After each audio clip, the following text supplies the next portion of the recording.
Halo, good morning everyone. Selamat pagi dan selamat beraktivitas kawan-kawanku semua. Kembali lagi di konten monolog yang sempat libur beberapa waktu lalu lah. Konten monolog hari ini berbicara tentang hukum ke-33 dan hukum ke-34. Jadi hukum ke-33 bicara ketahuilah titik kelemahan setiap orang. Itu kemudian di hukum ke-34 dia bicara tentang jadilah seorang ningrat dengan cara Anda sendiri. Bersikaplah seperti raja agar diperlakukan bak raja. Jadi kita mulai dari ke chapter 33. Ketahuilah titik kelemahan setiap orang. Dia jadi di prolog awalnya bicara setiap orang memiliki kelemahan, celah di tembok kastil.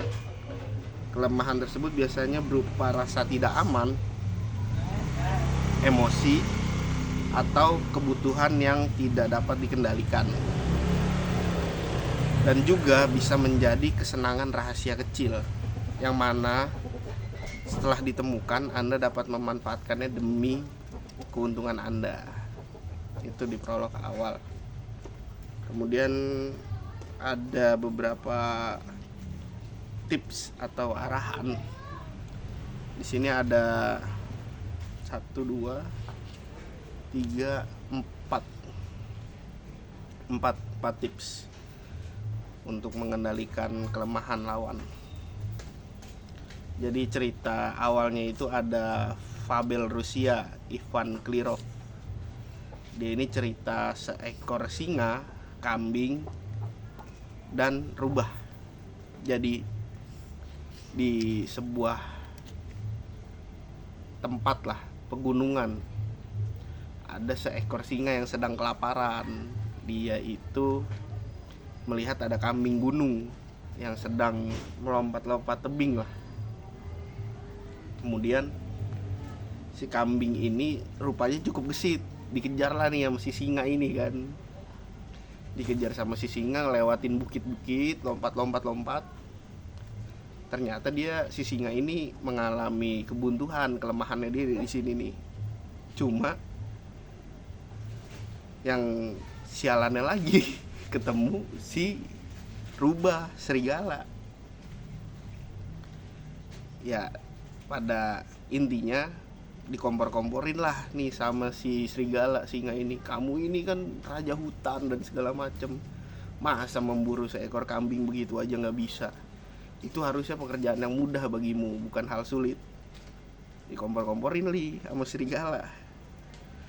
Dikompor-komporin, sang singa nih makin berapi-api lah ini memburu buruannya si kambing ini, ngejar-ngejar terus. Tas. Lambat laun si kambing berhasil melompati jurang yang jauh. Kemudian si singa diem dulu nih sebentar. Aduh ini nggak bisa ini kayaknya kalau kita melompat jauh. Dikomporin lagi dia sama serigala. Ini mah hal mudah ini, bukan hal sulit. Seharusnya bagi seekor raja hutan ini bukanlah sebuah kendala. Terus dia berpikir logis, oh iya juga ya, dalam benaknya dia nih ketika mendapat kompor-kompor seperti ini. Benar juga ya, ini kan hal yang mudah. Oke baik, saya terima saranmu serigala.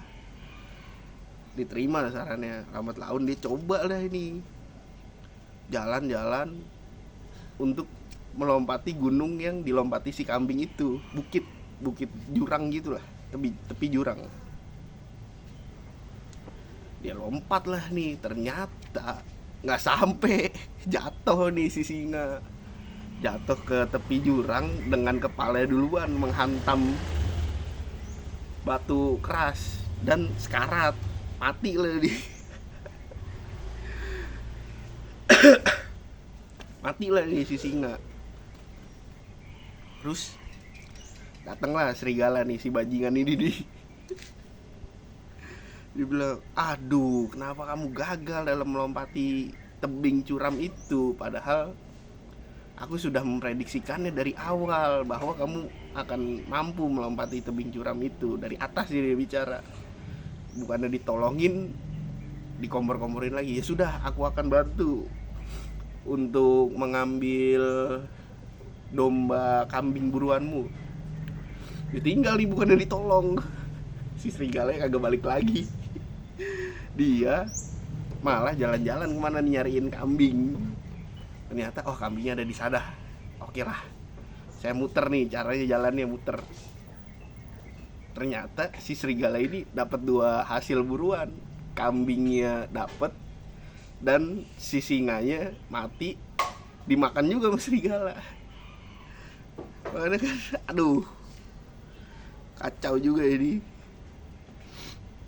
Jadi poinnya begitu, cerita dari fabel Rusia Ivan Klirov pada tahun 1768 sampai 1844. Jadi cerita awalnya begitu di chapter 33, ketahuilah titik kelemahan setiap orang. Poin pelajarannya, jangan terlalu emosional lah dalam mengambil putusan atau sikap. Nah ini kita bisa mengukur tindak tanduk, rasio, dan bebannya. Bisa serigala ini jadi kompor, singa ini dikomporin berapi-api. Alhasil ya mati juga dia lompat tebing curam. Si serigala dapat kambing dan juga dapat singa ditinggal. Jadi itu. Terus dia juga menjelaskan menemukan titik lemah dari sebuah rencana aksi strategis.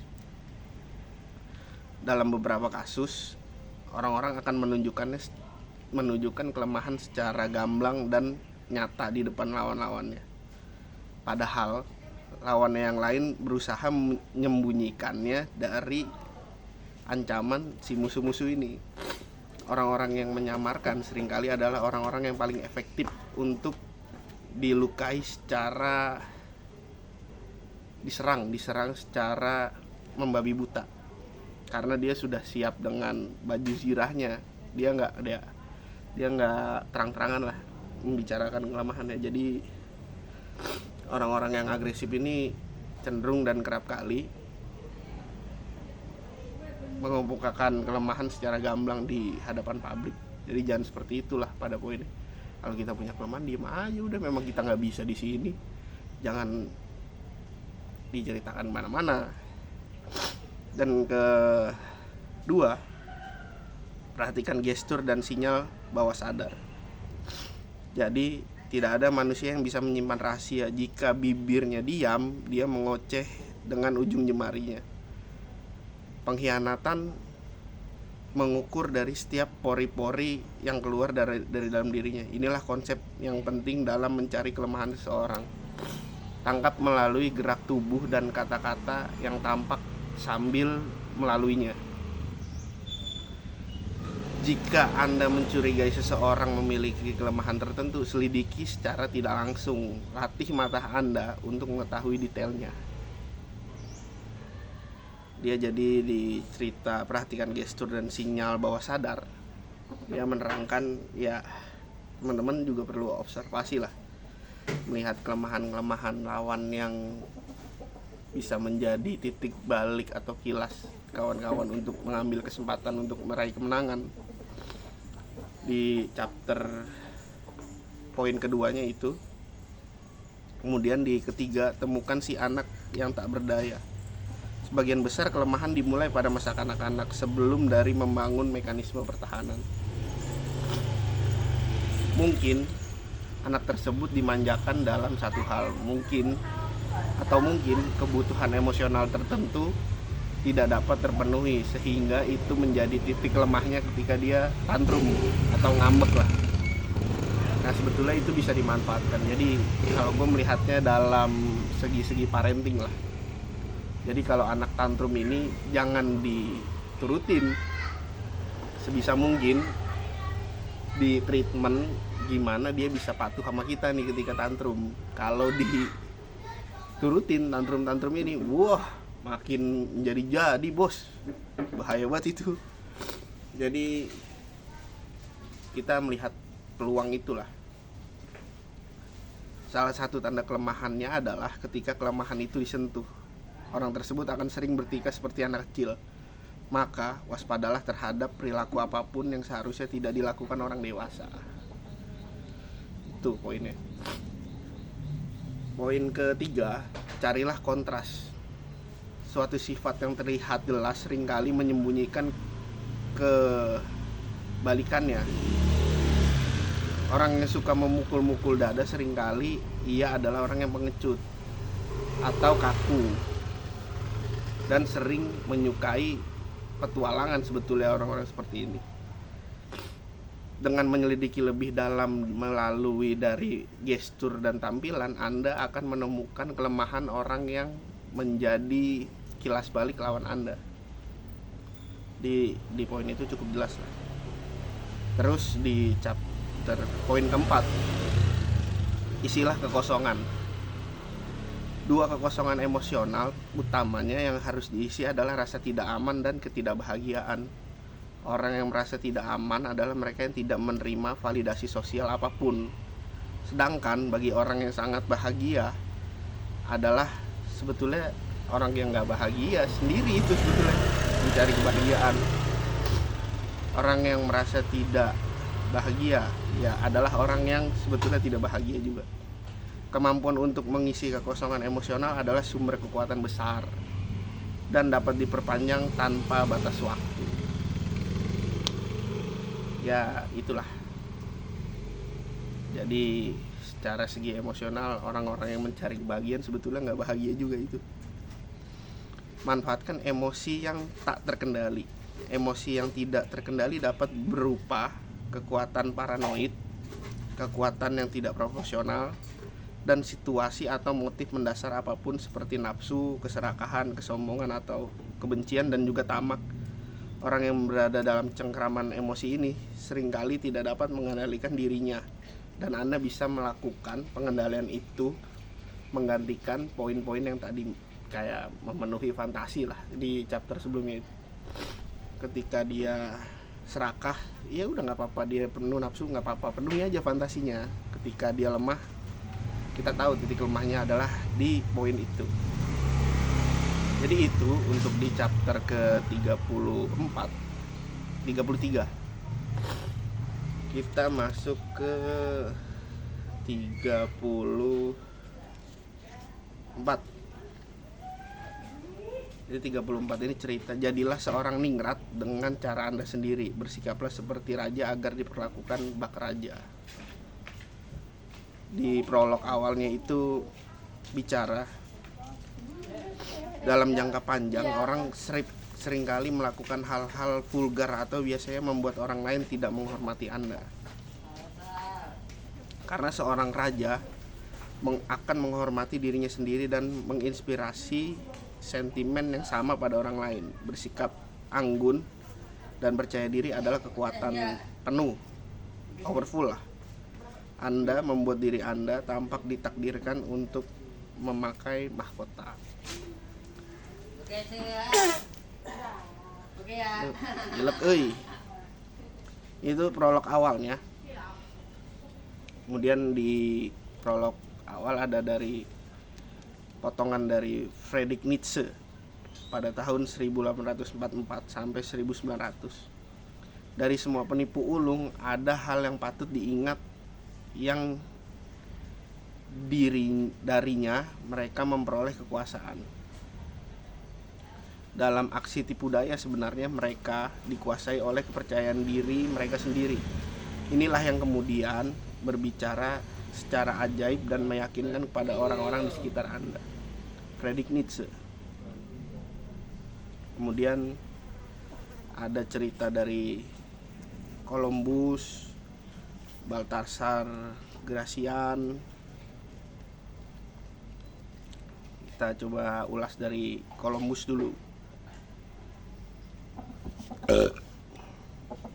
Jadi ini ada cerita dari Columbus, Bizantium, Beethoven, dan Disraeli.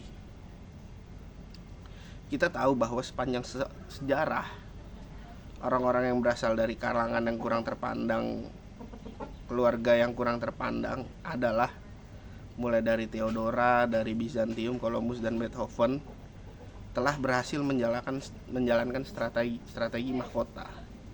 Dengan begitu yakin akan kehebatan mereka sampai-sampai hal itu menjadi sebuah ramalan yang tidak dapat dielakkan. Triknya adalah dengan melakukan gerakan sederhana. Biarkan diri Anda dikuasai oleh kepercayaan diri, namun Anda tahu bahwa Anda sedang melakukan semacam siasat penipuan terhadap diri sendiri. Bersikaplah seperti raja, kemungkinan besar Anda akan diperlakukan seperti raja. Jadi itu. Ini menarik nih. Mahkota yang mungkin memisahkan Anda dari orang lain, tetapi Anda sendirilah yang bisa menjadikan pemisahan nyata itu. Anda harus bertindak secara berbeda untuk menjaga jarak dari orang-orang di sekitar Anda. Salah satunya adalah menekankan perbedaan dengan selalu bertindak penuh martabat bagaimanapun keadaannya. Jadi dia cerita jangan sampai bisa terbaca atau tersentuh lah. Ibaratnya di cerita sebelumnya itu biarkan jadi bulan kalau secara dari jauh dia tampak anggun dan indah. Kemudian kalau dari dekat kan penuh dengan pori-pori dan lubang-lubang lah di permukaannya. Jadi ketika dari dekat jangan sampai orang bisa menyentuhnya. Kalau udah cukup dekat jauh lagi, jangan sampai tersentuh lah itu. Seperti halnya bulan. Kemudian di bagian terakhirnya, martabat pada kenyataan. Selalu menjadi topeng yang harus dikenakan adalah keadaan sulit, seolah-olah tidak ada yang dapat mempengaruhi Anda. Dan Anda punya banyak waktu untuk meresponnya. Ini adalah sikap penuh kekuasaan. Yang terakhir, cerita dari Columbus. Strategi pertama dari Columbus adalah selalu mengajukan tuntutan yang berani. Tetapkan harga Anda setinggi-tingginya dan jangan goyah. Kedua, dengan cara bermartabat, kejar orang yang paling tinggi dalam struktur kekuasaan. Ini akan segera menempatkan Anda pada medan yang sama dengan kepala eksekutif yang Anda serang. Strategi Daud dan Goliat, dengan memilih lawan yang besar Anda menciptakan kebebasan dan kehebatan. Poin ketiga, berikan hadiah kepada orang yang berada di atas Anda. Ini adalah strategi bagi orang-orang yang memiliki pelindung. Dengan memberikan hadiah dan memohon perlindungan, Anda pada dasarnya adalah mengantarkan bahwa Anda sudah setara dengan kanselir lah ini, kepala eksekutif. Cuma di sini dia menekankan ada hal yang harus diingat untuk menemukan harga Anda di sana. Dengan meminta sedikit lebih dari jumlah yang sepatutnya, itu adalah hal yang akan Anda dapatkan. Namun dengan meminta lebih banyak, Anda mengirimkan sinyal Anda pantaskah dapat harga sebesar itu. Bahkan Anda pun mungkin bisa jadi ditolak oleh orang kepercayaannya. Dan rasa hormat itu pada akhirnya membuahkan hasil dengan cara yang tidak dapat Anda bayangkan. Jadi itu. Kemudian dia menggambarkannya seperti mahkota. Letakkan di atas kepala Anda. Anda akan memiliki pembawaan yang berbeda dan tenang sekaligus memancarkan kepastian. Jangan pernah menunjukkan keraguan-raguan dalam mengambil sikap. Jangan pernah kehilangan martabat Anda di bawah mahkota, atau mahkota itu tidak akan muat untuk kepala Anda. Itu akan terlihat seolah-olah mahkota tersebut tidak ditakdirkan untuk Anda dan ada orang lain yang lebih layak. Jangan penunggu penobatan. kaisar-kaisar terhebat akan memahkotai diri mereka sendiri sebelum waktunya dimahkotai. Itu dari Baltasar Gracian tahun 1601 sampai 1658. Oke, mungkin itu beberapa cerita yang bisa gue sampaikan di chapter 33 dan 34. Gue kurang lebihnya mohon maaf. Semoga kawan-kawan dalam keadaan sehat selalu. Ini sudah cukup siang dan panas lah. Alhamdulillah nih, bisa buat jemur lah. Oke, thank you kawan-kawanku semua. Gue pamit undur diri dan tetap saksikan konten monolog lainnya. Billahi fisabilillah, fastabiqul khairat. Assalamualaikum warahmatullahi wabarakatuh. Thank you semuanya.